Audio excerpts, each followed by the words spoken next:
प्रभात खबर की ओर से आपका अभिवादन। मैं हूं अजय कुमार और आप देख रहे हैं आपातकाल के 50 साल। 15वीं कड़ी में हम हाजिर हैं आपके बीच।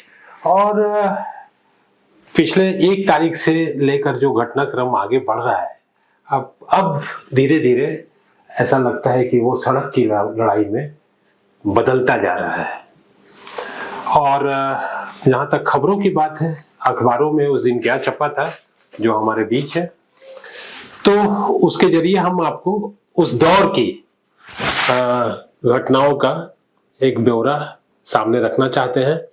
और इलाहाबाद हाई कोर्ट का फैसला आने के बाद 14 जून 1975 को श्रीमती गांधी ने, जो उनसे कुछ लोग मिलने के लिए गए थे, कुछ लोग नहीं बल्कि काफी बड़ी संख्या में लोग उनको मिलने गए थे और देश के अलग अलग राज्यों से लोग वहां उनके निवास स्थान पर मिल रहे थे और उनसे इस्तीफा नहीं देने के लिए अनुरोध कर रहे थे। तो उसी दौरान उन्होंने जो बात कही लोगों से, उसको खबर में इस तरह बताया गया है कि मुझे गद्दी से हटाने के इच्छुक शत्रुओं के पास पर्याप्त पैसे हैं। तो अब धीरे धीरे आप देखिए कि भाषा की वो तलखी कैसे बढ़ती जा रही है दोनों ही ओर से।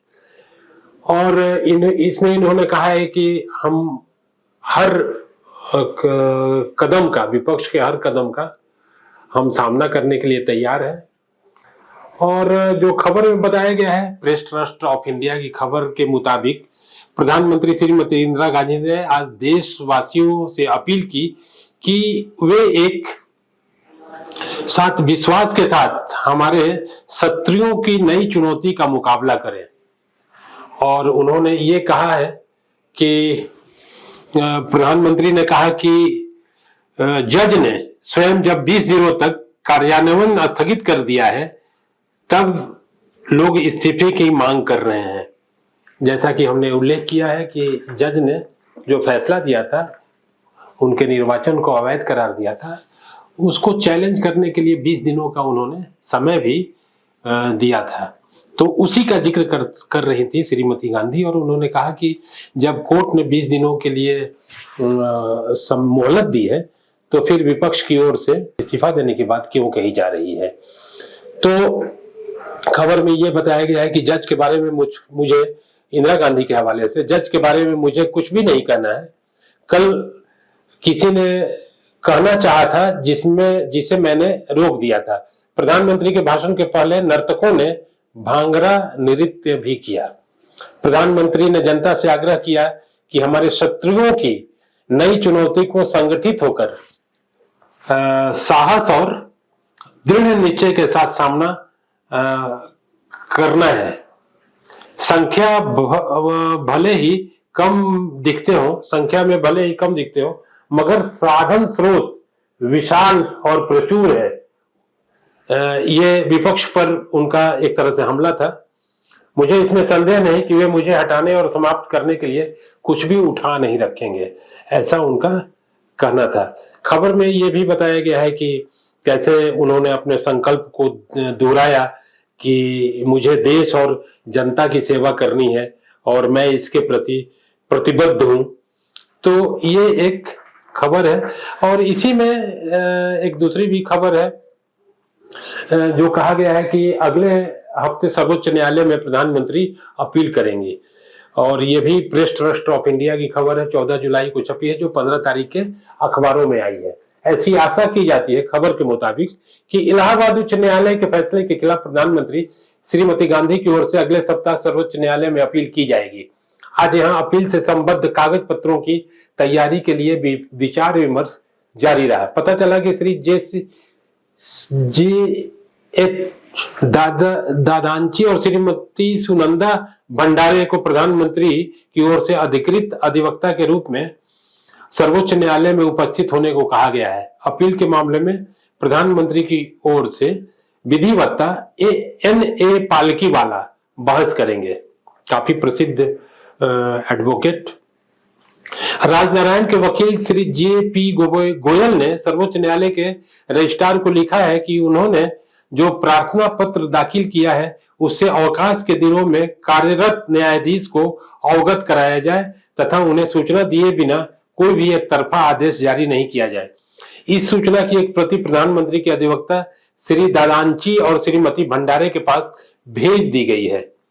तो इस तरह से अब जो फैसला था उसको लेकर सर्वोच्च न्यायालय में जाने की तैयारी भी शुरू हो जाती है।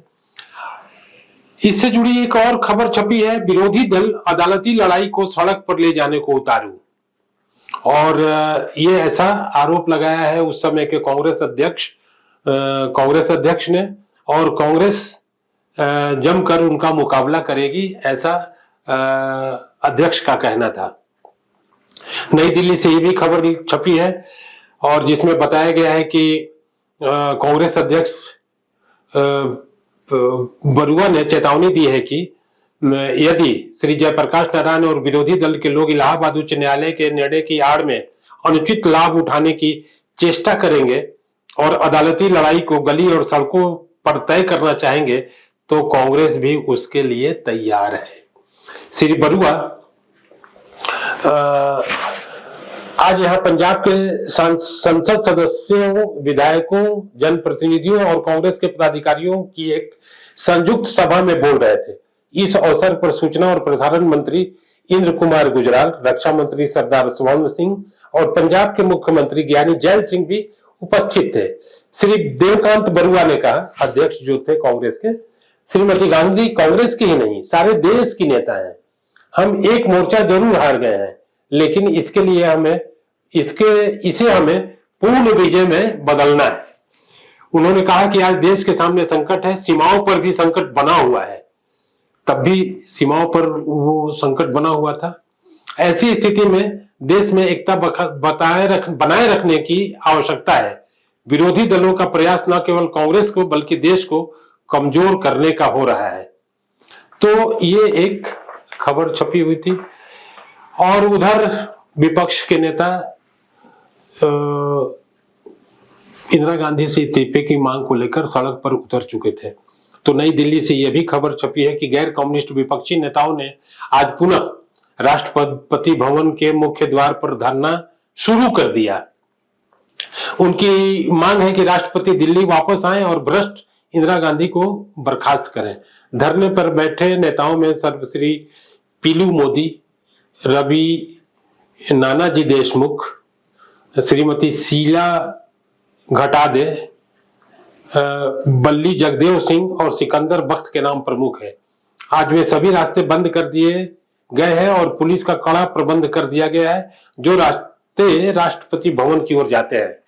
एक अन्य समाचार के अनुसार गैर कम्युनिस्ट विरोधी नेताओं के धरने के कारण आज राष्ट्रपति भवन में लौह द्वारों को बंद कर दिया गया। तो इस तरह से अब वो एक लड़ाई जो है सामने दूसरे लेवल पर अब जा रही है। तो अब आगे देखते हैं कि यह सिलसिला कहां जाकर थमता है। तो हम बात कर रहे थे आपातकाल के 50 साल की 15वीं कड़ी में। हम आपके सामने हाजिर होंगे अगली कड़ी के साथ। तब तक मुझे और हमारी टीम के साथी हिमांशु को दीजिए इजाजत। आपका बहुत बहुत धन्यवाद। नमस्कार। प्रभातखबर.com, विश्वास वही, रफ्तार नहीं।